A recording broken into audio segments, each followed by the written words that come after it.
Man, happy Black August. Peace, family. How's it going out there? How the family's doing out there? As y'all in for another session, class new session. RBG DNA presents Modern Solutionology 101 with, of course, the professor, with the solutionary himself, Mr. D. Measy. Being solution-oriented, applying the holy and divine principles of African law, also known as MOD. How you doing, Mr. D. Measy? What it do, bro? Man, much love to you, man. Appreciate you so much, Brother Model-Tep, and I hope all is well with you.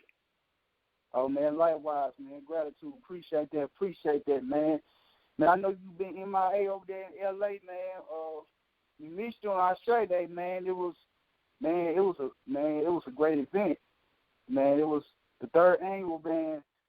Queen Marty coming with it. Everybody who had their hands in it, did what they could. They did the best, and it was a success, and there was no regrets. Well, that's beautiful, brother, because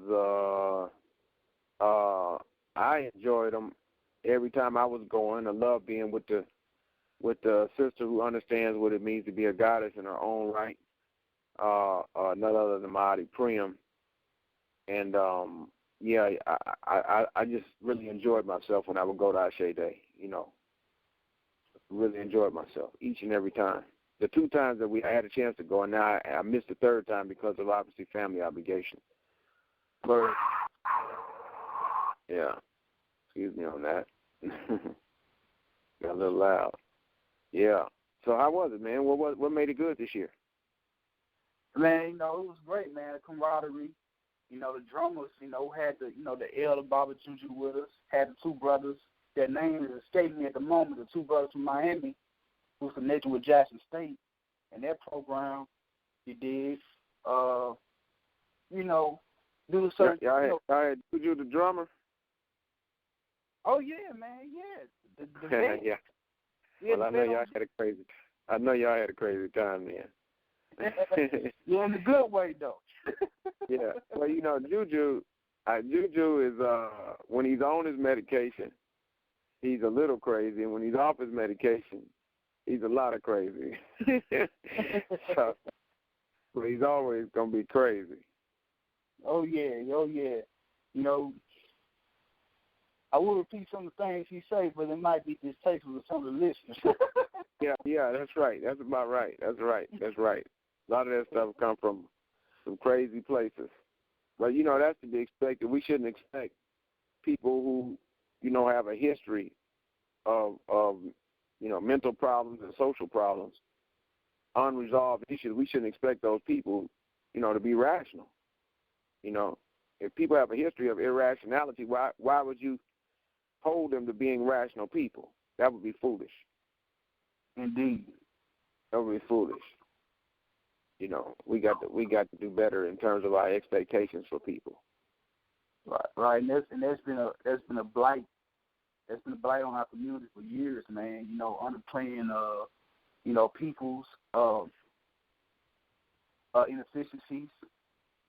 Right. In the mental department, and then we put a certain responsibility upon them, and then, of course, they're not able to handle it.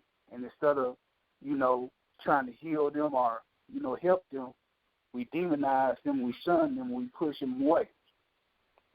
Correct. You're absolutely correct, brother. When we do that, we do ourselves a disservice. In previous conversations we've talked about Kanye West, and because he's a musical genius, people hold him to these expectations like he's a medical genius or he's a architectural genius or an engineering genius, when in fact he's a musical genius and he's an artist and he's flawed like most human beings, and he brings those things with him. You want to accept him for his musical genius, but then you have a hard time accepting him with being a flawed human being. And we hold them to false expectations. I mean, it's one thing to ask a person to do something, and then, of course, you could demand that person does something, even apply pressure. But that don't mean you should expect them to do it. You shouldn't build your plans around them actually doing it. I mean, you might ask a crackhead not to steal, and you might demand that crackhead don't steal, right? You ask him not to get high today. You might demand that he don't get high today, but that don't mean you should expect him to not get high today. Right? Especially if you know he's a crackhead. Indeed. I'm gonna share a quote. I'm gonna share, not to get too far off, but I'm gonna share a quote with you that I picked up from a brother that you know, or you probably heard about before I heard about. Brother Kush, Apostle Committed Visions of down Washington D.C., the group that Irritate Genie came out of. Okay. He had a quote. And you talking about the dark skinned guy? Yes, sir. The dark skin he kind of all remind you of Bob Licata a little bit. Dark skin, chubby. Yeah, he was the one that Irritated Genie used to introduce all the time, right? Right. Brother Chris, okay. Black Unifier. Yeah. He's still doing this thing too. Good brother, darn good brother. But that was a hell of a team, man. Him and Irritated Genie, that was a hell of a team. Yeah. If Irritated Genie is your front man, if Irritated Genie is the assistant, you got to be bringing some power. You know what I'm saying? Because he ain't no chump, so he ain't gonna be leading. He ain't gonna be the opening act for no chump. You know what I'm saying? If he's the opening act, then the next person got to bring their A game. So, yeah. But what was you saying about Brother Kush, though? Man, he had a quote, and you can go several ways with the quote, but I'll come back to one thing. And it deals with expectations of certain people in our community. And the quote goes as, never trust an entertainer or a celebrity. Basically, never trust a celebrity, someone who gets paid to make you laugh, cry, actor, athlete, so on and so on. And never trust for what? Never trust him in terms of what? I mean, I'm sure he qualified that. He didn't say never trust him, period. He said never trust him in terms of what? Oh, no, he got a relationship built around it. He was saying that a lot of people, expect, coming from, the old, from what, the elder, black entertainment celebrities in the past, a lot of people are expecting today's black celebrities, entertainers, or what have you, to do things to elevate the black community. And then when they don't, we be like a turkey with stuffing up our butts, mad, calling them coons and all this, that, and the third. When you got to realize that these people, just like how you have a job, and you got to do things on your job that you don't want to do to keep your job and feed your family, those people had those same obligations. Those brothers and sisters had those same obligations, but just on a much higher, much exposed scale. Yeah, but he's absolutely correct. He's absolutely correct on that. Matter of fact, when the book Animal Farm, in the book Animal Farm, it uses a show horse. It's a female, I think it was a female show horse, who, in terms of the Animal Farm world, was before the revolution, was known as an entertainer. And then after the revolution had taken place, everybody was expected to go back into the fields and had to do the hard work of nation building. And they didn't have money yet because they hadn't got to that point. So everybody had to go do hard work. And now here you got this person who was portrayed, of course, as a horse, as a show horse, that had to go into the fields and do hard work. And that wasn't what they were, saw themselves being made for. And they started off eating apples over the fence from one of the other owners, one of the other farmers. And then the next thing you know, he went from eating apples over the fence to jumping the fence and going over to work, to be ridden and shown around by one of the other owners, one of the same groups of people that they had defeated, the same groups of people that they had resisted. And so this was a sly way by George Orwell to say the same thing that Brother Kush was expressing. And we saw that happen in a lot of communist countries. When the communist countries had their revolution and they became communist, a lot of their artists and entertainers and athletes who had basically created their careers and had career expectations off of being entertainers, athletic entertainers or stage entertainers, actors on stage or screen or singing. Those people defected.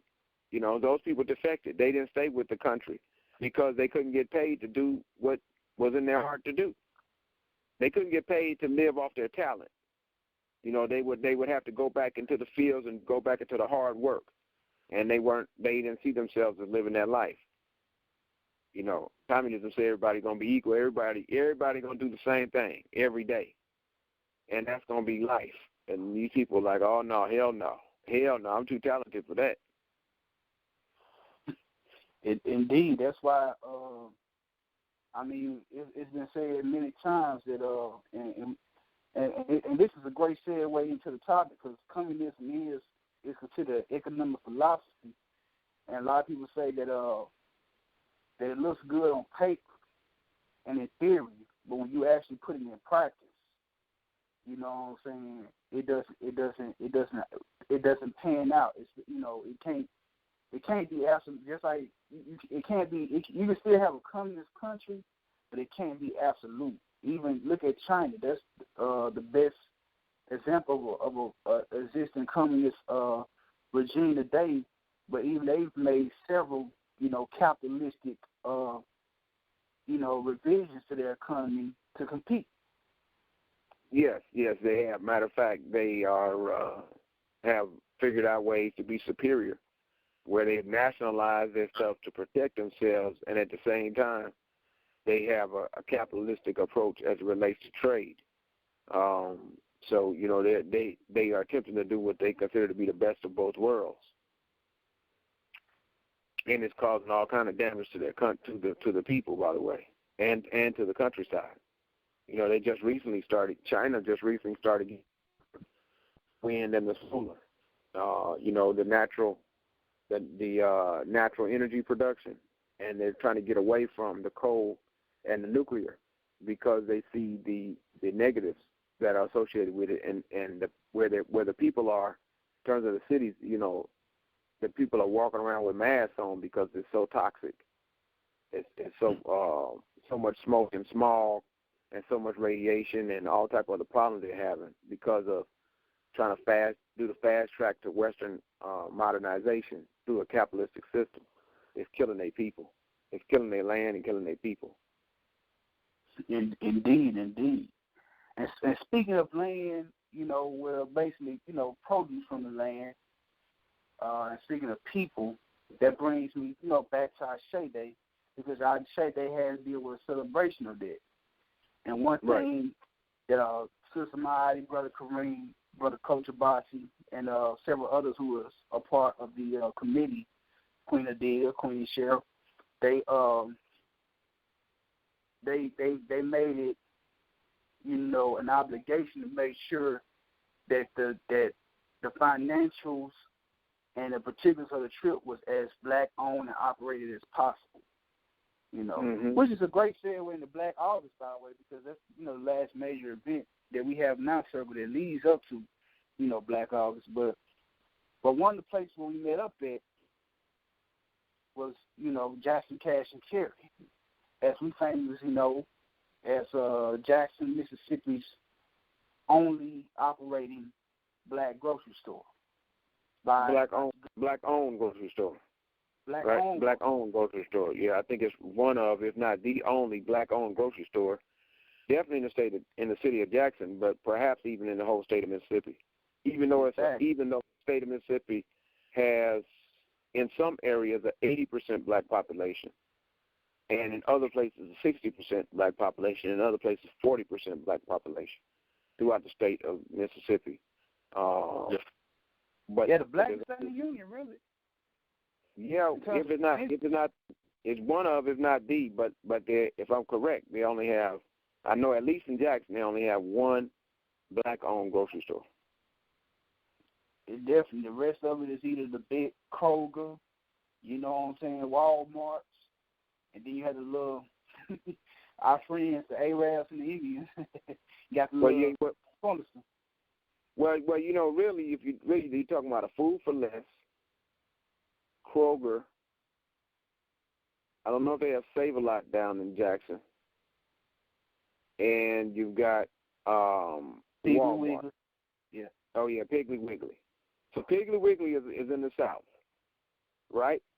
Right. You got Fred's, which is a pharmacy / convenience / clothes. You've got Dollar General and Dollar Tree, and what's the other one called? It's Dollar General, Family Dollar. Dollar Tree, and Family Dollar, which is the little cheap thing that they set up inside of impoverished communities. With the Right, they sell a lot of the genetically modified food and the inexpensive products. Many of them toxic, or let me say quite a few are toxic. And then you have Kroger, which is with Ralph's, depending on where you at.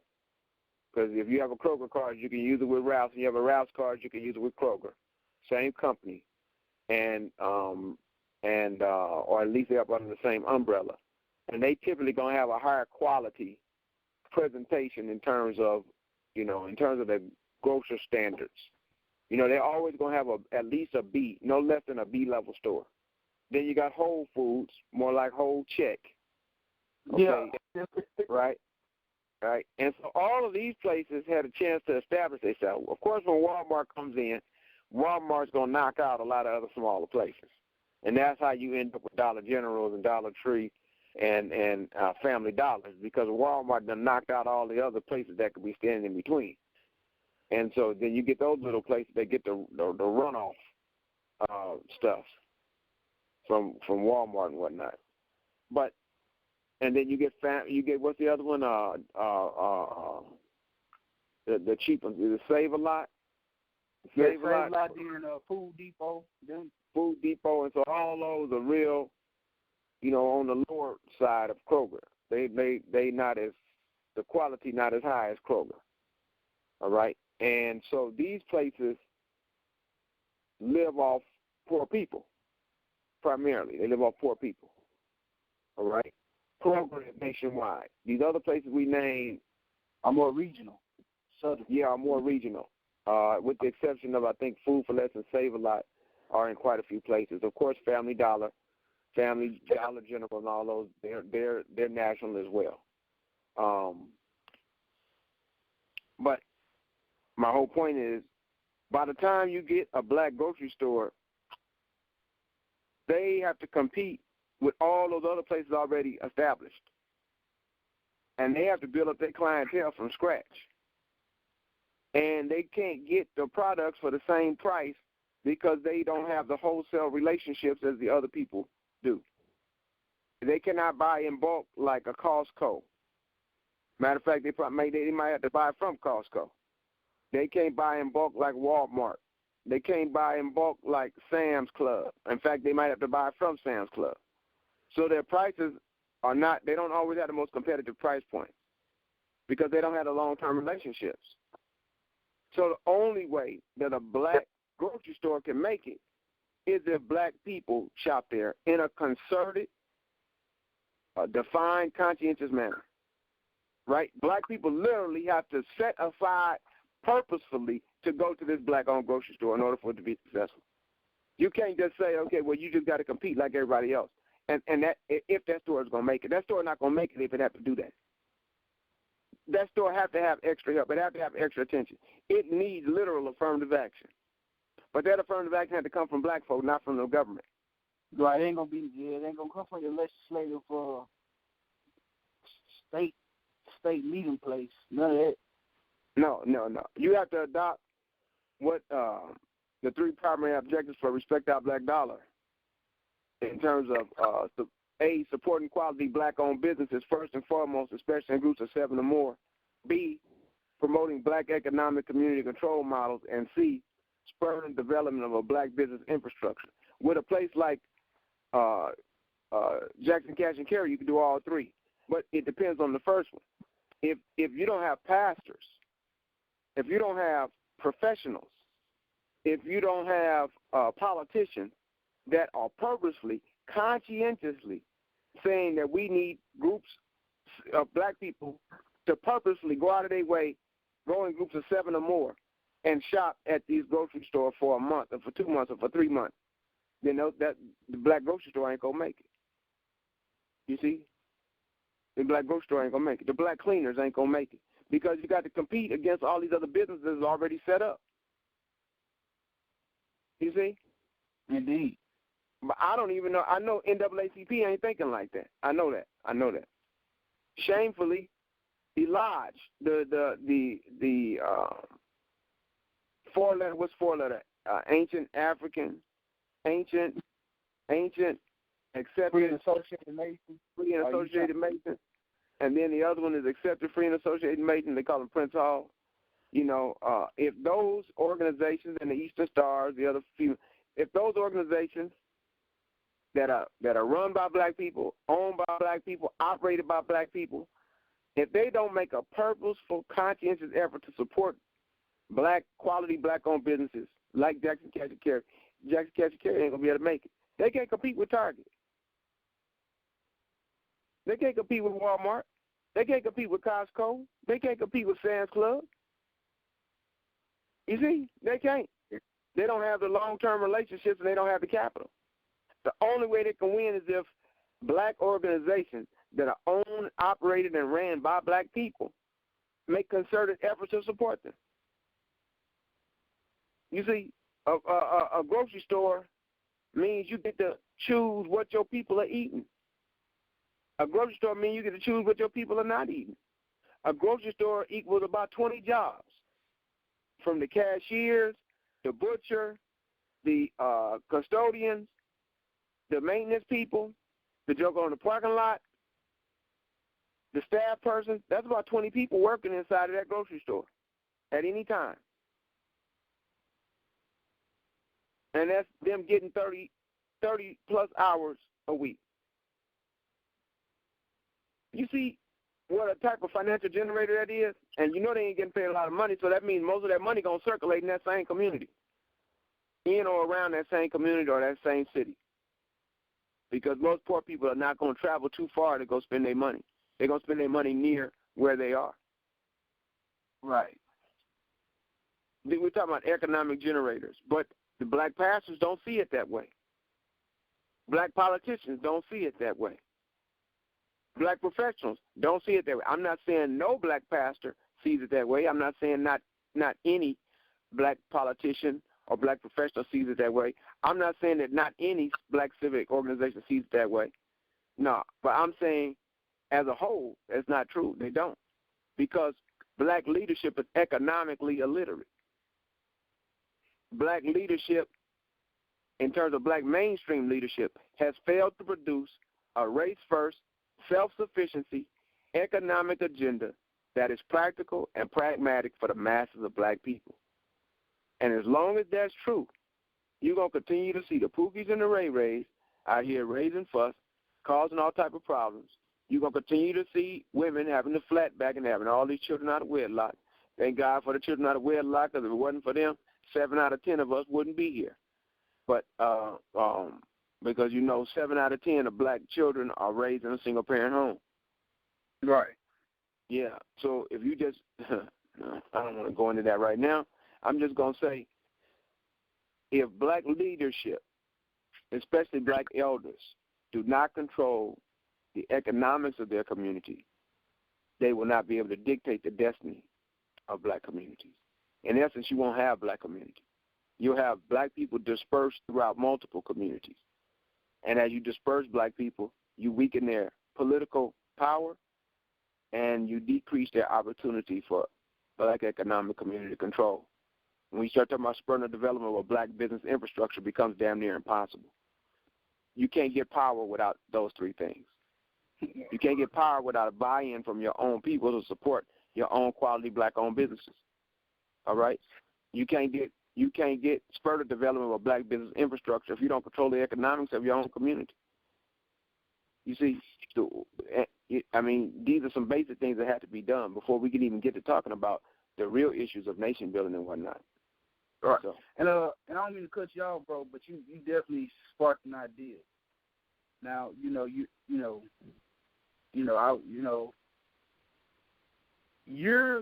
not the, and you've admitted you're not the first one to point out these problems and talk about them.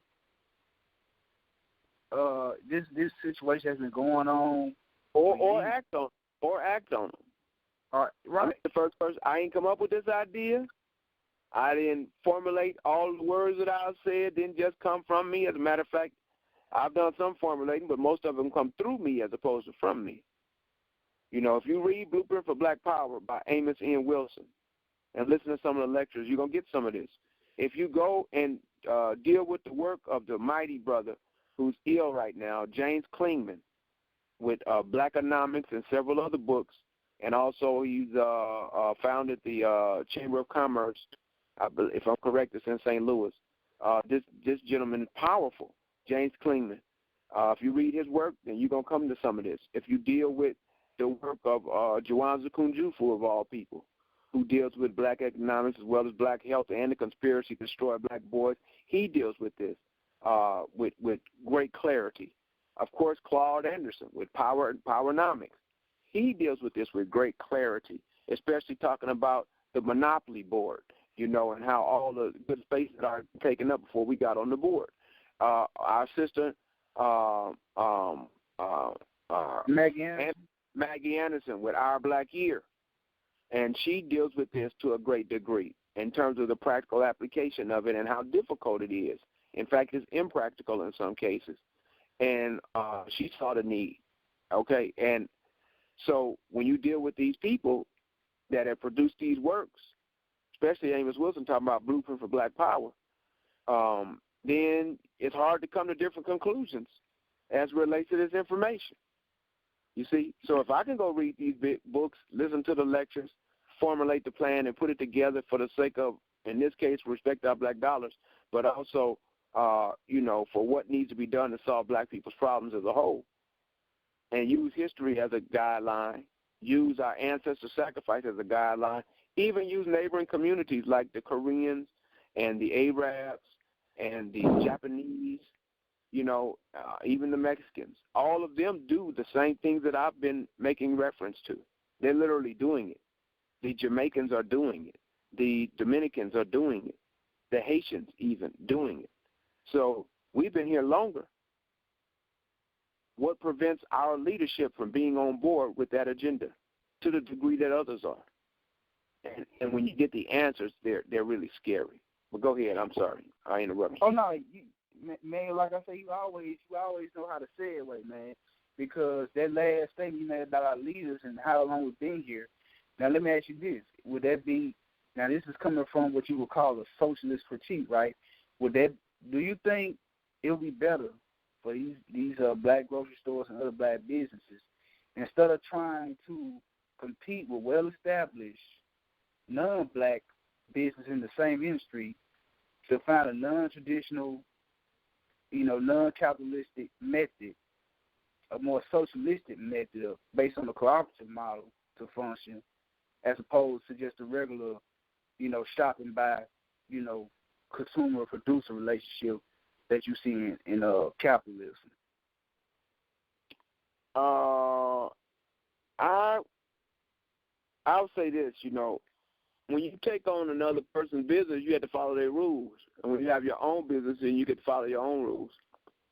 For instance, if I wanted to open up a Pizza Hut and I want to franchise the Pizza Hut, are they going to allow me a provision to fry the chicken I want to fry the way I want to fry it, or are they going to make me get my fried chicken from them?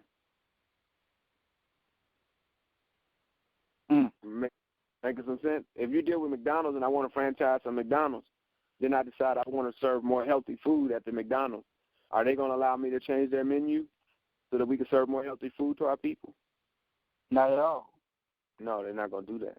What about Burger King? Burger King say you can have it your way. So what if I want to put some other meal options on the Burger King menu of the other places that I franchise? Is that going to be feasible for Burger King? They say I can have it my way. Yeah, I mean hot water, right? All right. So you still can't get around the need to own your own stuff. You still can't get around the ability to have that type of control. I mean, when you look at the other groups of people, they got all of those other businesses in and around them, and some of their people work at those places, but it's still their mom and pop places that are the ones that they go to. You know, they go to their mom and pop places where they hire their own people, they cook their own foods. You see, I mean, I've never seen a mainstream soul food joint. I've never seen that. I mean, I don't even know what that would look like. A mainstream soul food joint that sold soul food across the country. I mean, I don't know what that would look like. I haven't seen that yet. I'm not saying it don't exist, but I haven't seen it. You know, and I know soul food is slave food. I'm just highlighting that, you know, I haven't seen it. Right. I haven't seen it. And it's not because we don't have people that's smart enough to do stuff like that. It's that when you start dealing with the truth, you run into information that Irritated Genie ran into, Marcus Garvey ran into, and many other people that came before me ran into, which is the war that had been waged against black business persons and against black businesses. And so when you deal with a Tulsa, Oklahoma, you're not just dealing with rioting and looting and burning stuff down. You're talking about businesses. When you're dealing with lynching, you're talking about business persons. Primarily, the primary group of people that were lynched were black businessmen. So you have to understand that we've been purposely held back and been kept back. We've been purposely had certain type of skill sets and knowledge taken away from us, what they call a culling, culling. There's been a culling, okay, and then we get brain drain that follows the culling. So, you know, fear has been put on our people to a greater degree than other people. Like I said, when you deal with the why, it becomes very painful. Why NAACP ain't on this? Why the lodges and sororities and fraternities not on this? Why black preachers not on this? Why black professionals not on this? Why black politicians not on this? Because they're afraid. They got fear in their heart, and they worship their oppressor. So, pardon self right quick, man. You made me think about you know, I heard, you know, it was reputed that the late black gangster Bumpy Johnson said this in one of his court cases, and he was able to get off. And you know, just to roughly paraphrase him, he was like, you know, yeah, y'all charging me, you know, for this crime of racketeering or whatnot. But hell, the only thing you white folks left for the Negro was the underworld. We can't do nothing else. You know, now y'all trying to take the underworld from us. You know, talking about, you know, the mafia takeover of, you know, black crime in Harlem. You know, right. And that kind of, and when you said that sentiment about the war against black businesses, you know, I was listening to George Jackson University with Brother Bo Money and them, and they had a guy who was talking about the policy numbers in Chicago, and he was talking about that was like the only big money maker that the black community had with the policy game came until the Chicago outfit came and killed the brothers and took it over. You know what I'm saying? So it's like from on the legal side, you got Tulsa, Oklahoma, Black Wall Street, and Rosewood, and then in the underworld we can't get no peace. Shit. Well, you get no peace. Right, and then you go to church and it gives you some solace, but it won't tell the truth. Right? It gives you a hug, but it won't tell you the truth. It denies the truth. It gives you comfort and support in your state of misery, but and abject poverty, but it won't tell the whole truth. Right? It operates in denial of the truth. You see what I'm getting at? So then the lessons to help you keep your guard up are not passed on to the next generation, so that they know what to watch out for. All they get is the fear, but they don't get the skills, the plan. You know, they don't get the what to do. You know, if the only thing I'm told what to do is run when you see the lion. Run when you see the lion. If you hear the wolf, be careful. Okay, that's good. That helps me stay alive. That's survival. That's necessary. That's a good lesson. We need that lesson. Okay, now what about the other part of the lesson? You see? What about how we stand up and fight back against the lion? You know, what technique and strategy are we supposed to use for that? How do we resist the wolf? You see what I'm saying? We don't get that part. We don't get that part. How do we work now so we can eventually get out of this? We don't get that. That part of the lesson is missing. So that's why Jackson Cash and Carry falls and fails across the nation. That's why black businesses fall and fail across the nation, because you don't have enough black leadership focused on a race-first, self-sufficiency, economic agenda that's practical and pragmatic for the mass of black people. All right? The short version of that is a black power economic agenda, a black power educational agenda, a black power health and wellness agenda, race-first, self-sufficiency, health and wellness agenda that are practical and pragmatic for the mass of black people. Educational, race-first, self-sufficiency, educational agendas that are practical and pragmatic for the mass of black people. Black power economics, black power education agenda, black power health and wellness agenda. You see? But when you talk like that, fear runs up into the Negro mind. Fear grabs him. And then that's when a young brother like Seti come along and shake every damn thing up, cussing and fussing like some madman, some drunk madman at that, telling you about yourself. And rather than say, what are you talking about, you say he cussed too much. Rather than say, is what he telling truth or false, you say, I don't like the way he talks. He got bad manners. His decorum is horrible. But what about what he's pointing at? What about what he's making reference to? You know, about how you have a flawed God concept, how you're not using your power right, how you're not tapping into your black divinity in the appropriate manner, how you're not preparing for war. All those things are shoved away because fear trumps the intellect. And black leadership is literally saturated with fear. And they want to pass that on to the next generation. And don't get me wrong, a healthy caution is sensible. I say a healthy caution is sensible, but a phobia allows you to place the devil ahead of God, right? A phobia allows you to place the devil ahead of God. It'll make you put the devil first and put God on the back burner. Whether you believe in God or not, I think you can understand what I'm making reference to. Right on. Anybody else to listen. You don't have to believe in God to understand what I'm talking about. Your highest principles, your highest values, your highest level of comprehension of what's necessary for the collective well-being and collective good, you're willing to put that aside. You're willing to put that in second and third, fourth, fifth, and sixth place in order to accomplish something that's much more immediate, that you know is going to be destructive, that you know you do not agree to take place upon you and your most vulnerable loved ones. That's putting the devil ahead of God. Because fear trumps the intellect.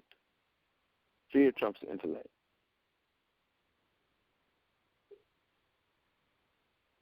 Man, it's powerful, man. I'm learning how to I'm learning how to talk without hurting people's feelings as much. See that? Because the easiest way to do it is just cuss them out. Right. But ain't a lot of healing in the cussing. Lots of dealing, but not too much healing. No, right. That's right. That's exactly right. And both of them, one of them is definitely needed, but the healing is needed even more. Healing is needed even more. Well, how did Jackson Cash and Carry do on this Ashe Day? Man, I say they did pretty well, man, because people, we had a little issue with the transportation, which wasn't no big deal. We got past it like Africans do. We kept on moving. Right. So we ended up being on the premises a little longer. But I believe, it was a blessing in disguise for Jackson Cash and Carry, because he was constantly in and out of the store. I know I was in there like 3 or 4 times just buying something to drink, because you know how the Mississippi heat is. Right. They got some good like huge drinks for a good price, man. $150. If anybody living, that's advertising. I don't mind advertising for my people. So right. Man, going there, busting them drinks down. People's going in, getting their breakfast, man. Their breakfast was on point. Some people even bought since it was gonna be a long trip, some people even bought like paper towels and stuff like that. So just off that the 20-odd people, 20-odd people in the parking lot waiting, getting going on a trip. They were making some finance off that, Yeah. So, and it was a beautiful thing. And man, that brother, Mr. Pice, man, that's a true multitasker if I ever seen one, man. He wasn't frustrated with us coming in. You know what I'm saying? Very nice brother. No, if we didn't know what something was, he had no problem with. He and none of the staff had no problem with accommodating us. So it was a beautiful thing.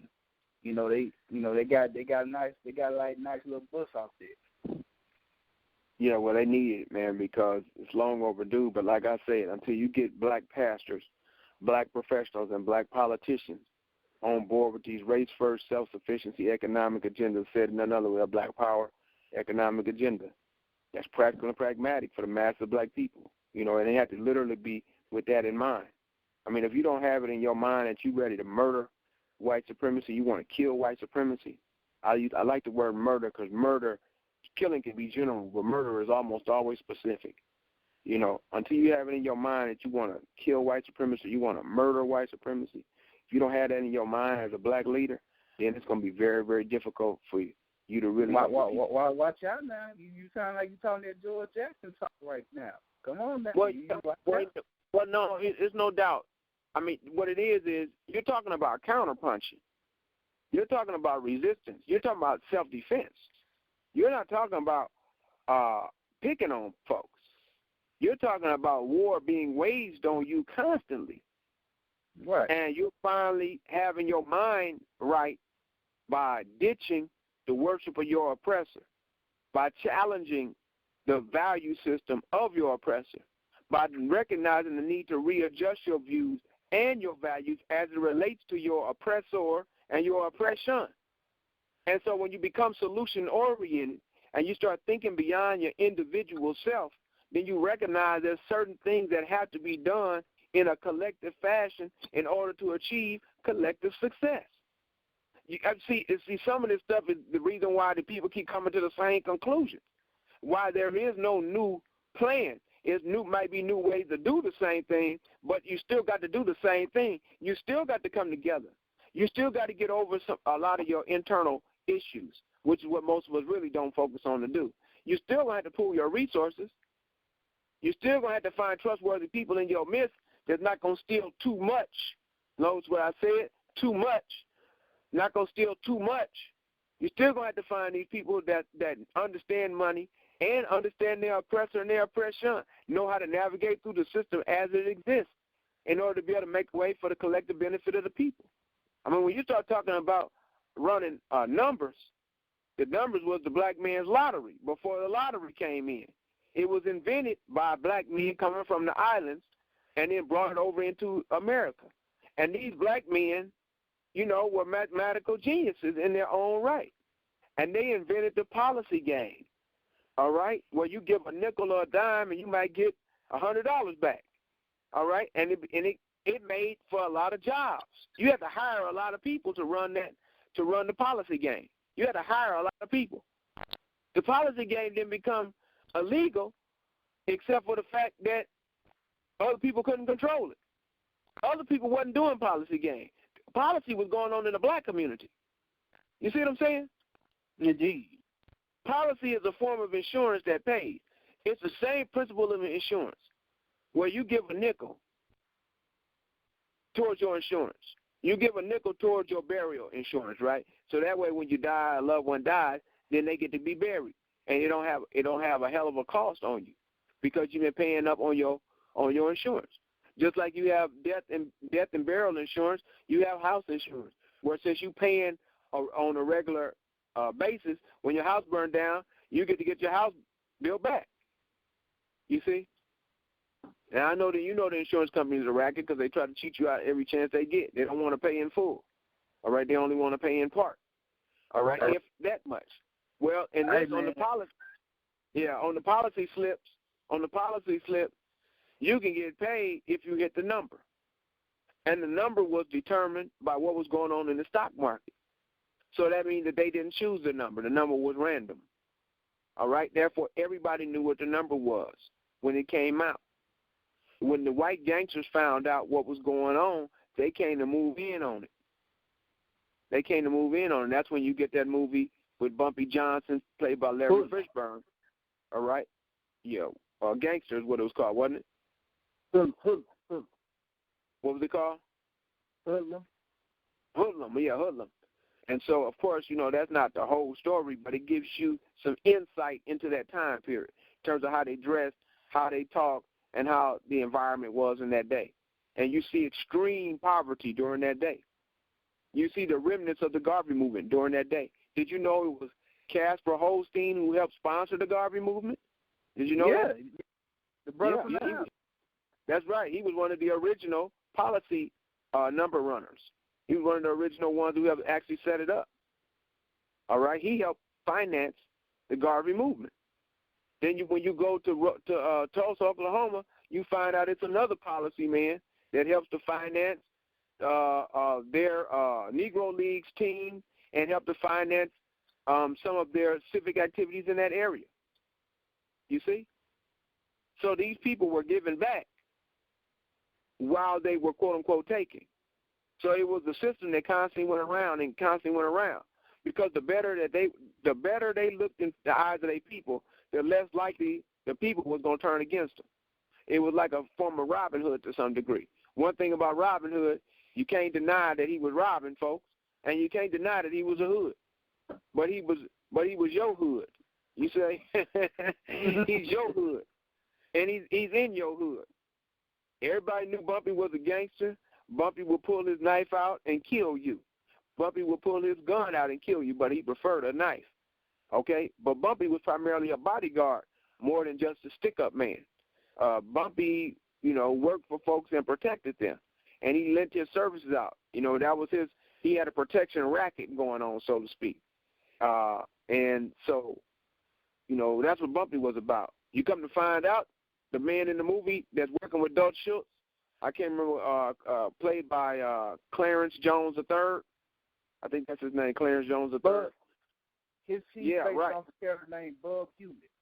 Right. Well, him and Bumpy were friends in real life. Him and Bumpy were friends. I don't want to say best friends, but they were very good friends.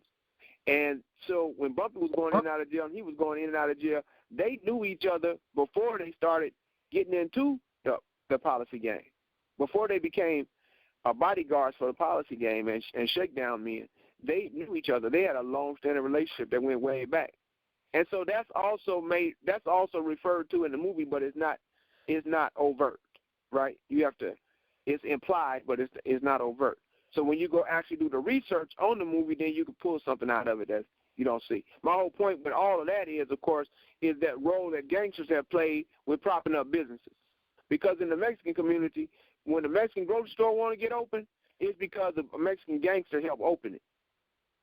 All right? The Mexican gangster helped open it, and then the intellectuals and the people that actually know how to run businesses get in and help run the business.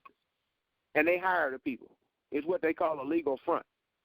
And then you can funnel your money through those legal businesses. You see? So astute gangsters see themselves not as gangsters but as businessmen. And they set other people up to run the businesses. And then they collect a little bit from those businesses, and then they also run money through the businesses. See, and if you don't understand that, then you don't understand the Godfather. Because the Godfather, in order to sit at the table, you have to have your own business.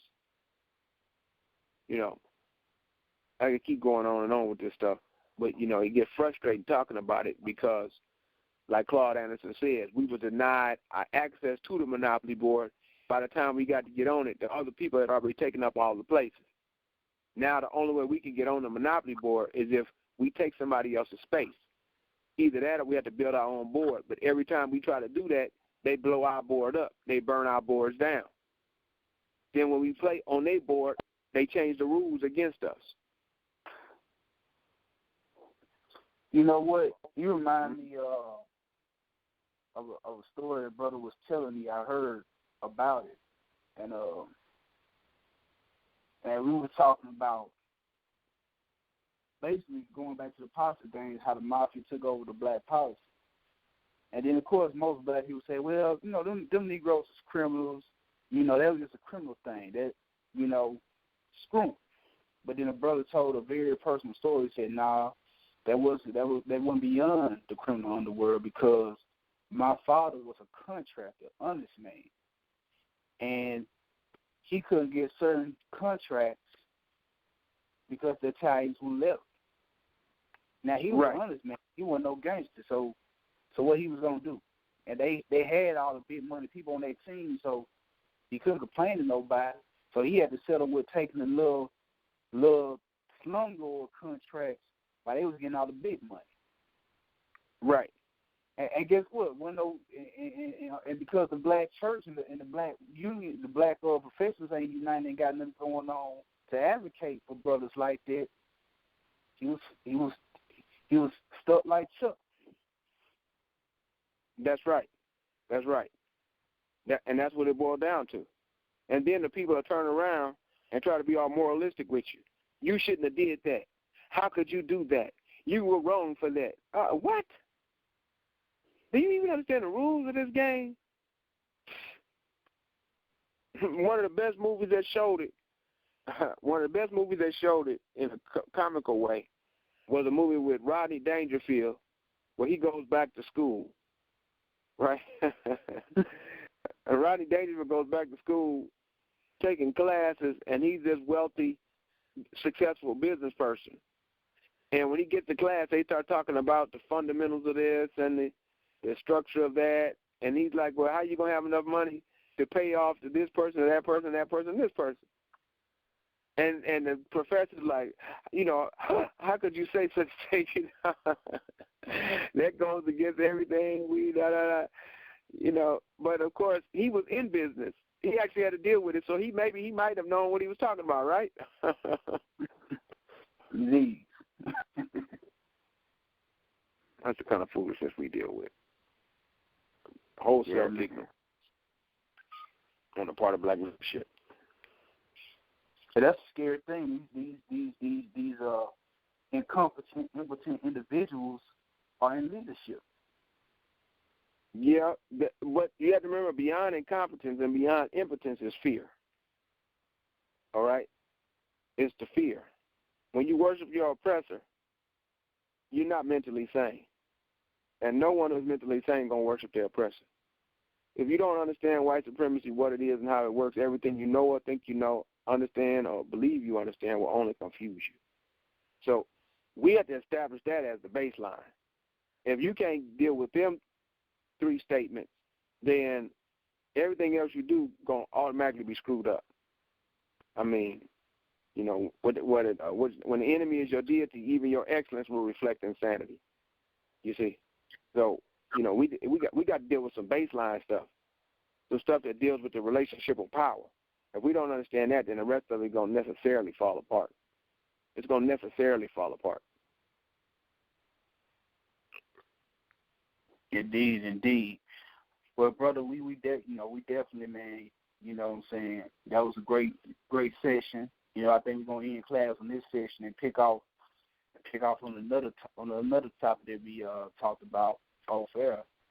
What I'm saying? But this is a topic, man, until we're gonna continue beating this topic until the solution is realized and practiced. You dig what I'm saying? We're gonna be forever talking about this topic.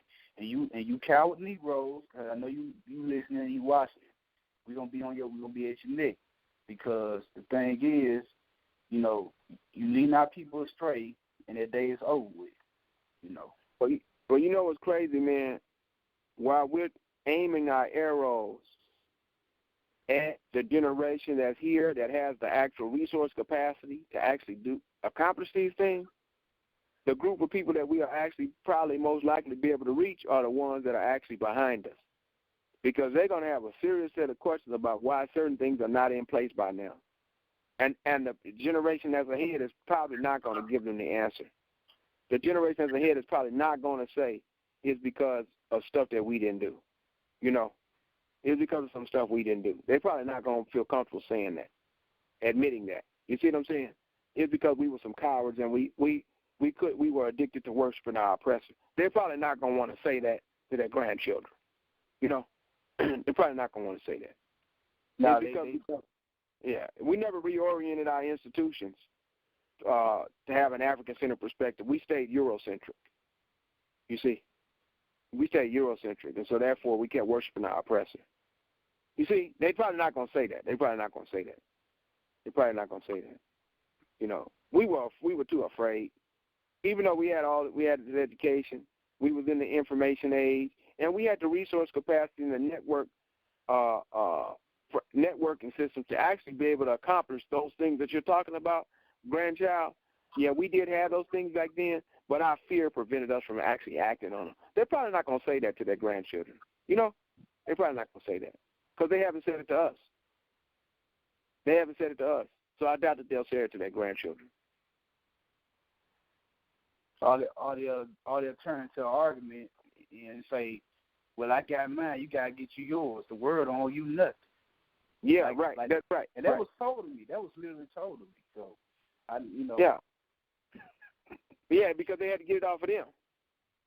And if you run after them and you chase them down with it, they more likely to try to harm you than help fix the situation. See, like if you run them down and harass them, and you show them up and make them admit their cowardice, you see what I'm saying? Just run after them, harass them, be loud with them, show them up in public. If you do that, and it don't matter if you're in public or in private, if you force them to look at the mirror of their fear, they'll view you as their enemy and they'll attack you as the enemy. But they'll leave the white man unscathed. They'll leave white supremacy unscathed. Because their fear makes them do it. And if you don't understand that about your people and the condition that's taking place, then, that's the type of results that you'll get over and over again. Now we got a lesbian world order taking place in the age of Aquarius. And it's scary because with the lesbian world order taking over, it's going to be a tumultuous transition. But shamefully, that's probably what's going to be necessary to help other things. Shamefully, it's probably what's going to be necessary to help get some other things in place that are long overdue, like universal health care, making sure the children are taken care of, whether they are so that you don't have to have as many abortions, right? Getting access to college, at least 2 years of college, for those whose grades are up to par. Simple things like that are not very difficult to put into the American framework. And sadly, it's going to be driven by women. But that transition is going to be tumultuous. It's going to be tumultuous. Yeah, you're going to see a lot of sexual perversion and weirdness going on. Yeah, and just you already seeing it going on. They got right. I know it's kind of off topic, but man, they got in certain cities they let drag queens and trannies read children's stories to children. Yeah, that's because that's the world that they want to introduce. They're going after the babies in your elementary. That's why you always hear me talking about being against the homosexual agenda. It's because of that. Because they're attempting to shape the world in a way that they call progressive, but it's actually going back to the Greco-Roman norm. And so if you study history, then you see what they're trying to do. And for black people to accept that as a cultural norm, it only hastens our demise. We literally help do the work of our oppressor. That's more dangerous than gangbangers running around shooting each other, believe it or not. And you know what's sick? And I'm going to bring it back to Jackson, Cash, and Carey. You know what's sick? What's that? I know it's going to sound crazy, but I bet if Mr. Price was supporting the homosexual agenda and put some rainbows and had some trainings in there, moonlighting in there, he'll get way more support than he's doing now, doing the right thing. Well, yeah, obviously he would get a certain type of support. Yes, he would. I don't know how that would affect other people who might be interested in dealing with him. Because, some people say, I'll support you if I see you already getting support, right? I don't want to be the first person at the party. But if I see some people at the party, I will show up. So you got some people that operate on that level. And I know a lot of Mississippians, especially from Jackson, they definitely operate on that level. A lot of groupthink, Whatever the group think, that's what I think, because I really don't think. I just react. I think with my emotions. It's a lot of that. I mean, the state ain't in the lower 47th, 48th, 49th, 50th percentile in education by accident. It's not the most impoverished state on accident. Okay, it's not. It leads. It's the belt buckle of the Bible belt, but it leads the nation in out of birth wedlocks and in divorce rates. Okay, so and I'm not sure about STD and AIDS, but I know that's a rising epidemic too. And that's that's because of state-sponsored policies, though. That's because of state-sponsored policies. All right, and if you don't understand that going on, you're going to be blaming each other for problems that are actually caused by the powers that be on high, trying to maintain necessarily inequitable status quo. A necessarily inequitable status quo. Notice I didn't say unequal. I said inequitable.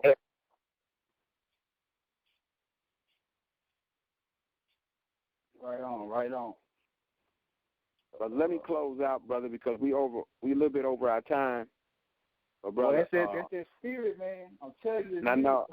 I know, man. Look, to all that are listening, there is no valid substitute for reading, research, and study. We must know thyself to love thyself, to save ourselves. One life, one love, one enemy, one God, one aim, one destiny. Motto Tep. May we prove worthy of abundant prosperity and continue to be a blessing to others, especially those in need. Thank you. Yes, sir.